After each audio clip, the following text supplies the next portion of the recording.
You're listening to the CyberWire Network, powered by N2K.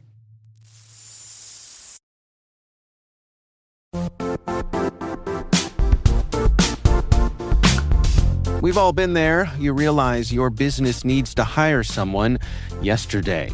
How can you find amazing candidates fast? Well, it's easy. Just use Indeed. When it comes to hiring, Indeed is all you need. Stop struggling to get your job post noticed. Indeed's sponsored jobs helps you stand out and hire fast. Your post jumps to the top of search results so the right candidates see it first. And it works. Sponsored jobs on Indeed get 45% more applications than non-sponsored ones. One of the things I love about Indeed is how fast it makes hiring. And yes, we do actually use Indeed for hiring here at N2K CyberWire. Many of my colleagues here came to us through Indeed. Plus, with sponsored jobs, there are no subscriptions, no long-term contracts. You only pay for results. How fast is Indeed? Oh, in the minute or so that I've been talking to you, 23 hires were made on Indeed, according to Indeed data worldwide. There's no need to wait any longer. Speed up your hiring right now with Indeed. And listeners to this show will get a $75 sponsored job credit to get your jobs more visibility at Indeed.com/CyberWire. Just go to Indeed.com/CyberWire right now and support our show by saying you heard about Indeed on this podcast. Indeed.com/CyberWire. Terms and conditions apply. Hiring? Indeed is all you need.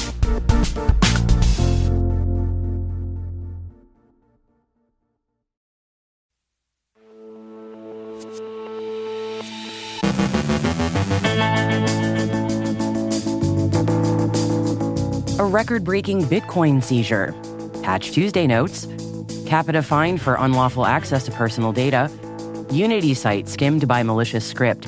Vietnam Airlines breached, potentially exposing 20 million passengers. An automotive giant experiences a third-party breach. Tim Starks from CyberScoop is discussing how Senator Peters tries another approach to extend expired cyber threat information sharing. In our latest threat vector, David Moulton sits down with Harish Singh about hybrid work. And inside North Korea's blueprints for deception.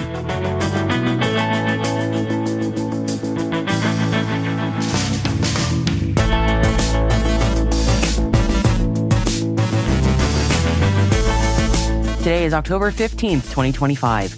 I'm Maria Varmazes, host of N2K's T- Space Daily, taking the mic for Dave Bittner. And this is your CyberWire Intel Briefing.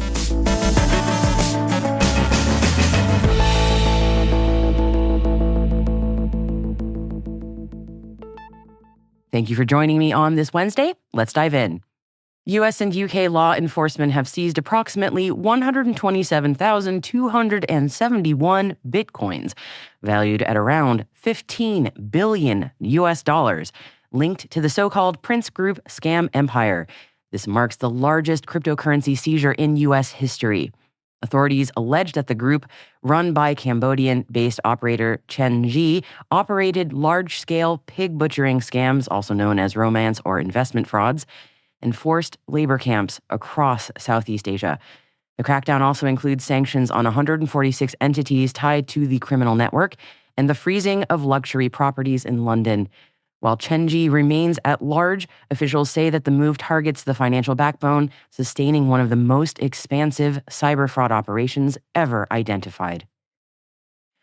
Yesterday, Microsoft issued patches for 172 vulnerabilities, including 6 zero-day flaws, according to a report from Bleeping Computer. 3 of the 0 days are actively being exploited, while the others were publicly disclosed before a patch was available. Krebs on Security notes that this is the last month that Windows 10 will receive security patches unless customers enroll in the Extended Security Updates program. The operating system has officially reached end of life, and the Register reports that Adobe has fixed 36 vulnerabilities in its products, including several critical remote code execution flaws. SAP has issued 13 new security notes and updated 4 previous security notes. 3 of the flaws are deemed critical. Security Week notes that Fortinet and Ivanti have also fixed high-severity flaws. Capita, which is a major UK outsourcing and IT services firm, has been fined £14 million by the UK Information Commissioner's Office for a 2023 data breach affecting over 6.6 million individuals. The breach involved unlawful access to personal data, including names, addresses, phone numbers, and sensitive identifiers, all stemming from inadequate security measures at a third-party provider. The Information Commissioner's Office, or ICO, ruled that Capita failed to take appropriate technical and organizational measures to protect the data, particularly during transfers to and from its subcontracted systems. The penalty reflects both the scale of harm and the company's level of responsibility as data processor and controller. Capita has committed to improving its security posture and embedding stricter oversight over subcontractors. A malicious script was discovered on Unity's website that skimmed sensitive information from hundreds of users during checkout for asset packages. The information included names, email addresses, phone numbers, and credit card details. Security Week reports that the injection persisted for at least 5 days in August, and the script targeted Unity's store and asset store services. Unity confirmed the incident and stated that it had removed the code and launched an investigation, though it did not publicly disclose the full extent of the data exposure. The company advised affected customers to monitor financial accounts and consider changing their credentials. The personal data of potentially 20 million Vietnam Airlines passengers were exposed due to a security breach. The threat actor may have accessed certain customer data, but the airline says the breach did not affect payment information, passwords, travel itineraries, Lotus Mile balances, or passport details. The airline attributed the exposure to unauthorized access within third-party systems that interface with its operations. While the company insists that it is investigating, it has not fully disclosed the breach's scope or whether those affected have been notified. The incident reportedly involves the airline's Salesforce instance, and the Scattered Lapsus Hunters Group has claimed responsibility for the attack.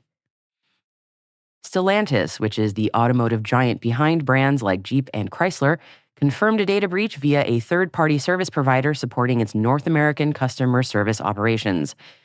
The exposed data was limited to basic contact details like names, email addresses, and phone numbers, and did not include financial or deeply sensitive personal information. That said, while the company has initiated its incident response, notified affected customers, and engaged authorities, it did not specify how many individuals were impacted. The breach arises amid a broader uptick in cyber attacks that are targeting automakers and their third-party connectors.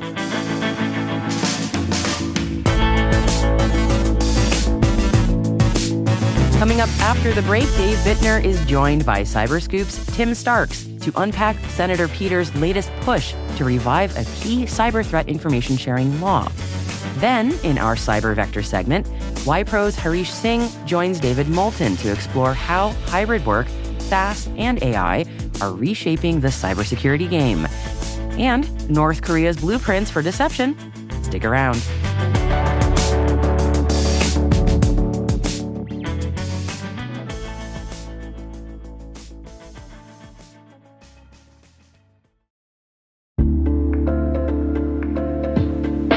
What's your 2 a.m. security worry? Is it, do I have the right controls in place?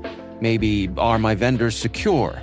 Or the one that really keeps you up at night, how do I get out from under these old tools and manual processes? That's where Vanta comes in. Vanta automates the manual work so you can stop sweating over spreadsheets, chasing audit evidence, and filling out endless questionnaires. Their trust management platform continuously monitors your systems, centralizes your data, and simplifies your security at scale. And it fits right into your workflows, using AI to streamline evidence collection, flag risks, and keep your program audit ready, all the time. With Vanta, you get everything you need to move faster, scale confidently, and finally, get back to sleep. Get started at vanta.com/cyber. That's VANTA.com/cyber.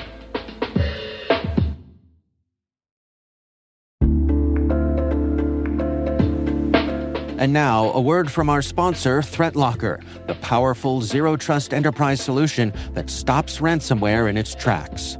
Allow Listing is a deny-by-default software that makes application control simple and fast. Ring fencing is an application containment strategy, ensuring apps can only access the files, registry keys, network resources, and other applications they truly need to function. Shut out cybercriminals with world-class endpoint protection from ThreatLocker.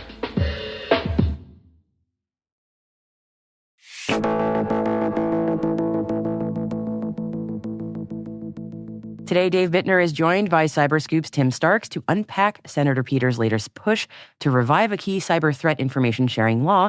And here is their conversation. And it's always my pleasure to welcome back to the show Tim Starks. He is a senior reporter at CyberScoop. Tim, welcome back. Hi, Dave. So as you and I are recording this, we are still in the midst of a government shutdown. And that has led to the Cybersecurity and Information Sharing Act of 2015 expiring. There's been a senator who's been trying to address that issue, and you've reported on it. What's the latest, Tim? Yeah, the latest is that Senator Gary Peters, who's the top Democrat on the Homeland Security and Governmental Affairs Committee, has introduced a new bill to try and plug this gap. He did two very important things with it that were simply beyond just trying to extend it for 10 years, which is the base bill that he'd introduced at an earlier point this year. One of the first initiatives to try to actually address this expiring law. First, it makes its provisions retroactive to October 1st, which is when the law expired. And maybe the most important part for me, just as a reporter, renaming the thing. Let's dig into that, because it sounds silly, but it is actually important. Yeah, I'm obviously being a little comedic about it, but this is actually something that might be affecting things. So the Cybersecurity Information Sharing Act shares an acronym with the Cybersecurity and Infrastructure Security Agency. And this has been causing confusion for anybody who talks about either of these things. But according to Senator Peters, who talked with some reporters about this, it's actually probably complicating the chances of it passing, that there's been some confusion, he said, with some Republicans who have animosity with CISA, the agency, not the law, over their belief, much denied by people who worked at CISA at the time, that they were engaging in anything like social media censorship. So because there's been some confusion, and there have been times where I've been hearing, when I've heard Senator Rand Paul talk about this, and he's, of course, a very important person. He is the chairman of the Homeland Security and Government Affairs Committee, who has been causing some hiccups on getting this going. He has talked about CISA like he's talking about CISA 2015 and vice versa. He's talked about CISA like he's talking about CISA. Yes, when he's actually talking about CISA. Yes, you could see how complicated this gets, right? To report on and to talk about for anybody. He clearly has some problems with CISA, the agency. He has not said hardly anything about what he thinks about CISA, the law, outside of his original objections to it in 2015. He doesn't seem to any longer have major issues with it, although he is. We can get into some of the details of this. He has proposed his own version of this that leaves out some of the protections that the law provided. Nonetheless, I have spoken to him directly and asked him, when you talk about reauthorizing CISA, are you talking about CISA 2015 or the agency CISA? And he said directly CISA 2015. So maybe Senator Peters misunderstands. Maybe Senator Paul has understood it sometimes and not other times. But the naming is important. So the new name would be the Protecting America from Cyber Threats Act, the PACT Act. There's a House bill. I forget what the name, what the acronym stands for, but it would be the WNWIG Act. I think PACT is a little catchier. Yeah. WNWIG doesn't seem to have any significance in terms of its meaning. PACT seems pretty obvious, right? We're talking about an agreement. So that is what this bill does. Can we touch on the free speech element of this? Because there's talk that any version that's going to pass may have to include this, or at least acknowledge it. Yeah, it's, Senator Paul has always been, he talks a great deal about free speech as one of his big issues. He's a libertarian who his politics can get a little murky at times, but what it seems like he's saying, at least for this bill, is that he wants assurances that CISA the agency will not conduct any censorship as a condition for passing a CISA 2015 reauthorization. So he put forward a bill at the end of September that would basically do that. combine those two things. It ran into some difficulties because the provisions on free speech weren't that popular with everyone. Not that anybody was saying we don't like free speech, but they were thinking this was sort of an unnecessary, unrelated. Some people don't even think, especially on the Democrat side, that it even was a problem for CISA, the agency. But also the industry groups and cyber pros who took a look at it said, actually, this might actually lead to less sharing because there were fewer legal protections. So it basically my understanding from my reporting extensively was that the industry groups and Republicans were going to make it difficult for Senator Paul to pass his version of the bill, so they pulled the markup. Senator Paul's office says that's not the case. They say Democrats wanted a delay. When I asked Senator Peters about this just a couple of days ago, did you guys ask for a delay? He said absolutely not. We're the ones who want to get this going.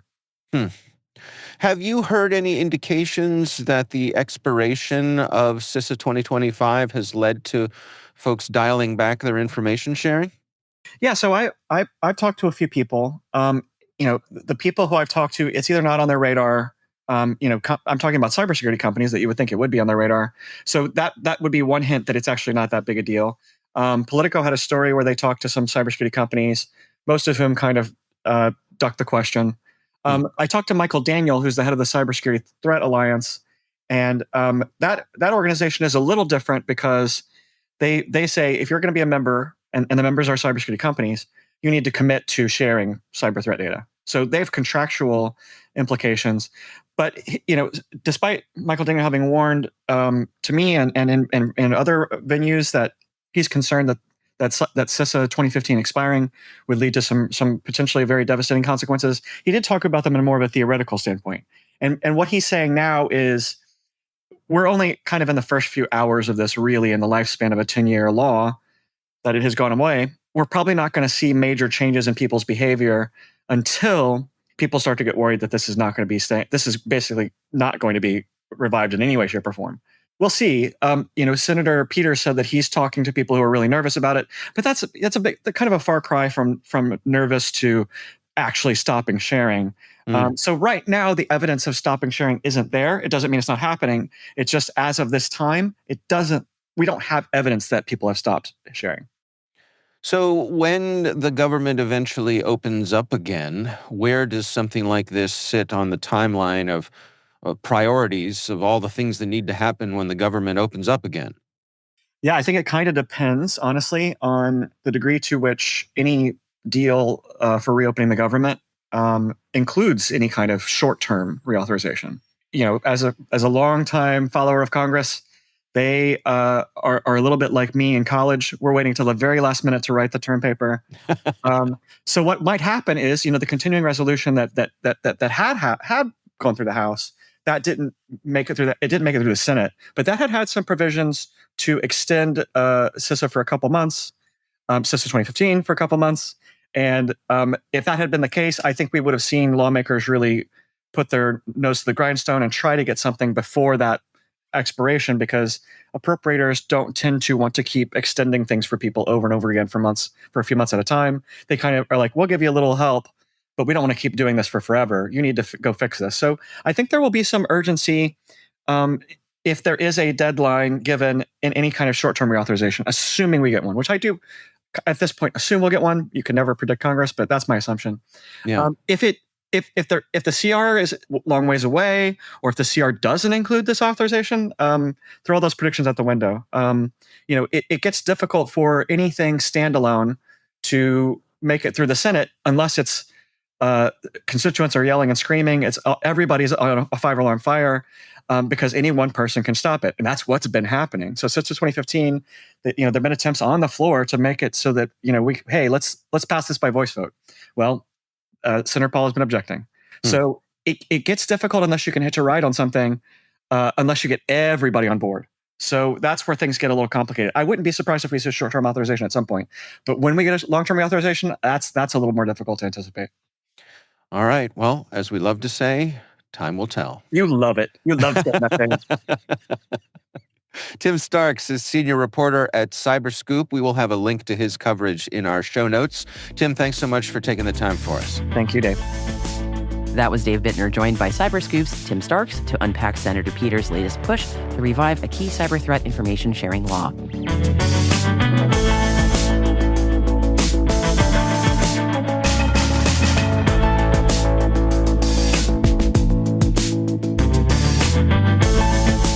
On our Threat Vector segment now, YPro's Harish Singh joins David Moulton to explore how hybrid work, SaaS, and AI are reshaping the cybersecurity game.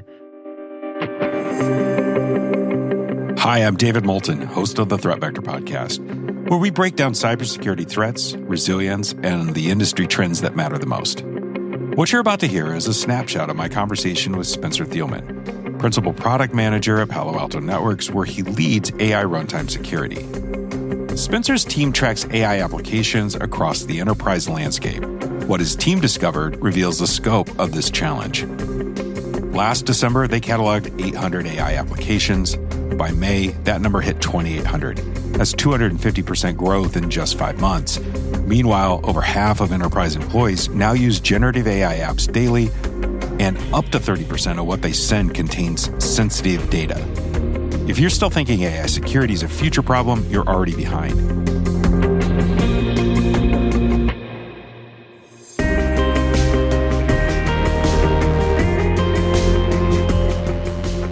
Spencer, welcome to Threat Vector. I've been excited to have you here. I've been dying to have this conversation with you for weeks.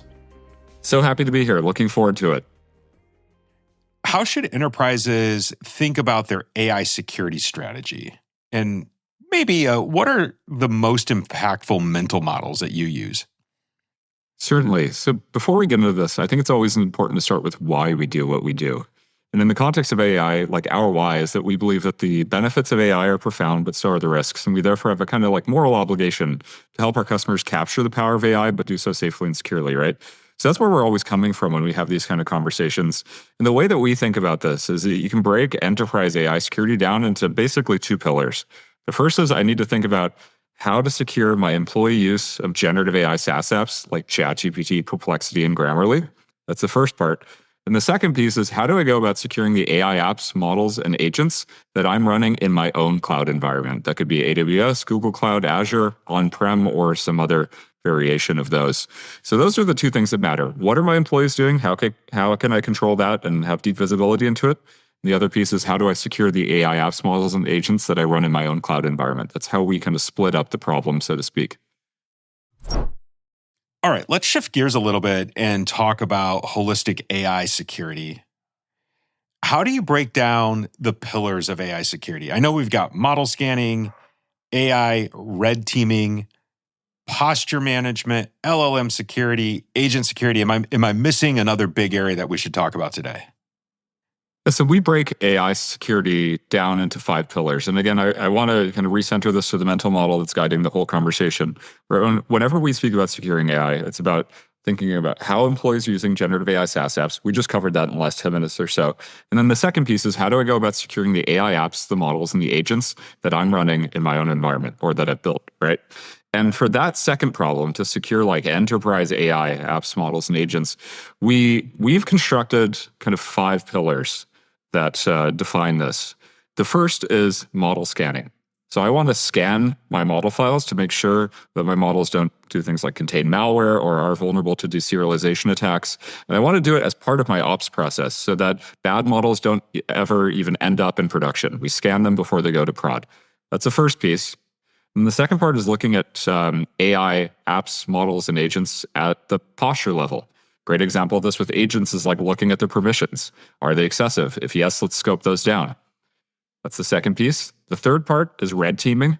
Here we want to like attack AI apps, models, and agents to see which threats go through and which don't, which then informs the runtime security part of AI security. So once you've made sure that the model file is free of threats, that it's secure at the posture level, you've red teamed it to understand which threats go through, then it's time to secure, like, let's say, that AI app at runtime by looking at inputs and outputs to it, prompts and model responses, for example, and checking for threats like prompt injections, sensitive data, malicious URLs, and the like. And then the final piece of all of this is AI agent security, which kind of spans across the preceding 4 columns. But agent security is primarily broken down into runtime security and posture. And a great way to think about agent security is that it's kind of a superset of large language model security. Every threat that applies to large language models applies to agents, but because of what agents are, and we can talk about that, there's kind of a broader threat surface here. Well, let's just hop right into it. When you're talking about an AI agent, how do you define that? What are the bounds? What's not an agent, maybe?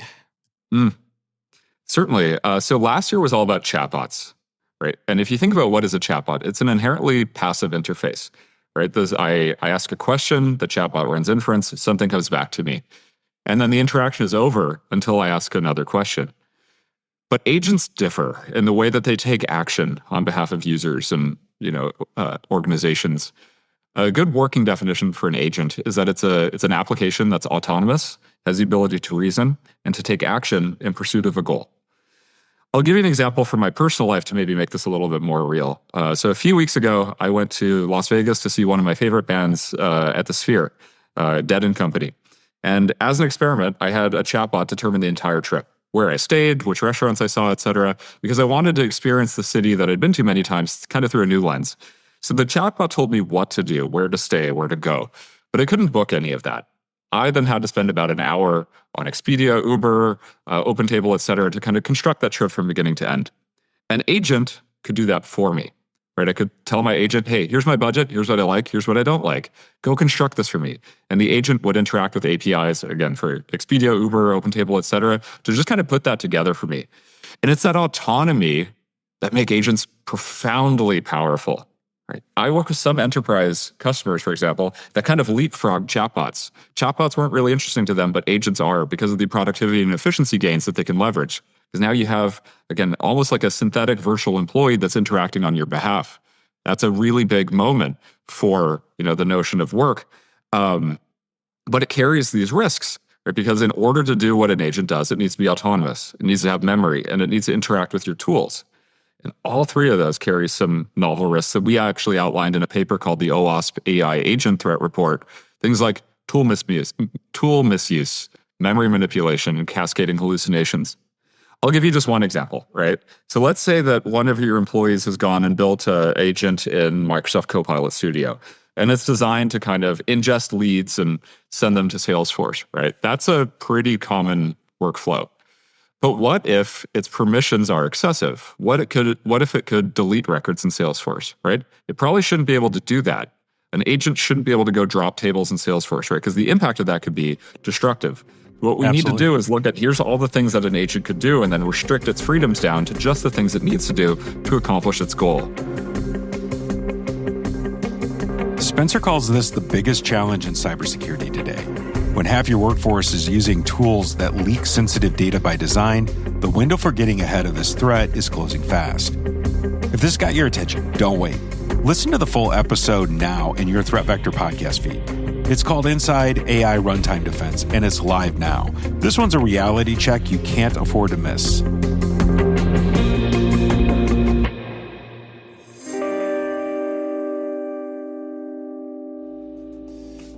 That was David Moulton with YPro's Harish Singh. And if you enjoyed that conversation, be sure to check out more episodes of Threat Vector, available every Thursday wherever you get your podcasts.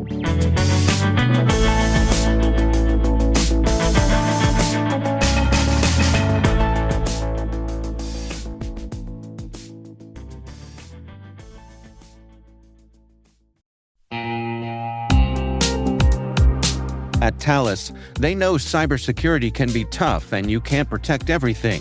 But with Thales, you can secure what matters most. With Thales's industry-leading platforms, you can protect critical applications, data, and identities, anywhere and at scale with the highest ROI. That's why the most trusted brands and largest banks, retailers, and healthcare companies in the world rely on Thales to protect what matters most: applications, data, and identity. That's Thales. THALES. Learn more at thalesgroup.com/cyber.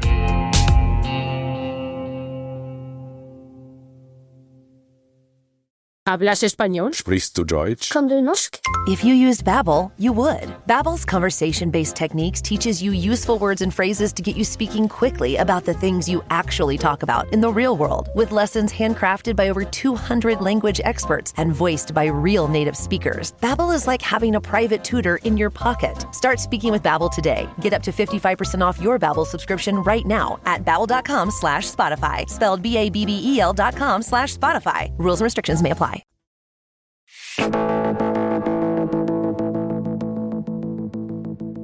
And finally, in a surprising twist to North Korea's cyber playbook, researchers say that operatives from the DPRK have taken up a new trade: architecture. Yeah. Cybersecurity firm Kela uncovered evidence showing North Korean workers posing as US-based architects and structural engineers, using fake resumes, forged social security numbers, and even counterfeit professional seals to land freelance design jobs online. Investigators found detailed floor plans, 3D renderings, and construction documents for projects ranging from decks and farmhouses to tree houses and swimming pools, all traced back to accounts linked to the regime's IT operations. It is the latest evolution in North Korea's digital money-making machine. The United Nations estimates that thousands of DPRK tech workers generate up to $600 million a year for the regime, often funneling their earnings back home to fund nuclear programs and evade sanctions. Experts say that the scheme raises new concerns about safety, integrity, and just how deeply these operators have blended into legitimate industries. So while North Korea's builders might be branching out, it is a good reminder that not every blueprint has an honest foundation.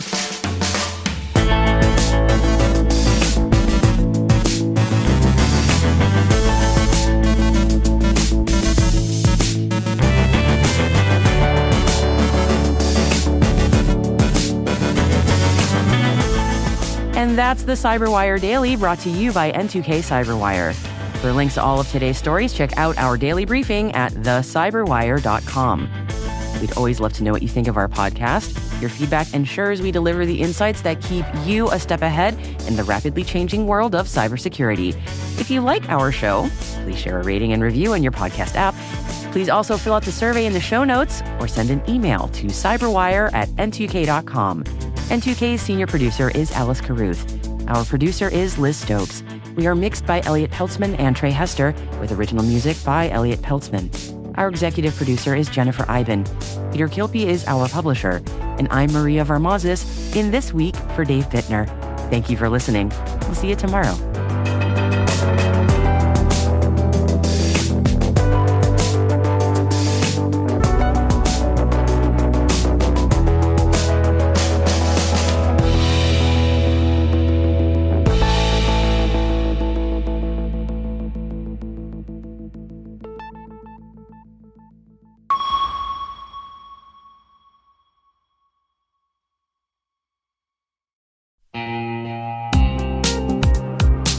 Cyber Innovation Day is the premier event for cyber startups, researchers, and top VC firms building trust into tomorrow's digital world.